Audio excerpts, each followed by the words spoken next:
عبداللہ بن دلمی رضی اللہ تعالیٰ عنہ سے روایت ہے، یعلا بن امیہ رضی اللہ تعالیٰ عنہ فرماتی ہیں، رسول اللہ صلی اللہ علیہ وآلہ وسلم نے جہاد کا اعلان کروا دیا۔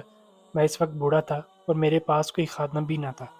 میں نے سوچا کہ کسی شخص کو مزدوری پر رکھ لوں جو میرے ساتھ معاونت کرتا رہے اور میں اس کو ایک حصہ دے دوں گا۔ تو مجھے ایک آدمی مل گیا۔ جب روانگی کا وقت قریب آیا تو وہ شخص میرے پاس آیا اور کہنے لگا، میں نہیں جانتا کہ دو حصے کیا ہوں گے اور ان میں سے میرے ایک حصے میں مجھے کیا ملے گا، اس لیے آپ کوئی چیز معین کر دیں، چاہے وہ ایک حصہ ہو یا نہ ہو۔ چنانچہ میں نے 3 دینار متعین کر دیے۔ پھر جب جہاد ختم ہو گیا اور ہمیں فتح ہوئی اور ہمیں مال غنیمت ملا تو میں نے ارادہ کیا کہ اس کا حصہ اس کی اجرت دے دوں۔ پھر مجھے دیناروں والی بات یاد آ گئی۔ پھر میں نے نبی اکرم صلی اللہ علیہ وآلہ وسلم کے پاس آیا اور یہ بات آپ صلی اللہ علیہ وآلہ وسلم کو بتائی تو آپ صلی اللہ علیہ وآلہ وسلم نے فرمایا، اس غزوہ میں ان کے حصے میں دنیا کے مال میں صرف وہی دینار آئے ہیں جو اس نے اجرت کے طور پر طے کیے تھے۔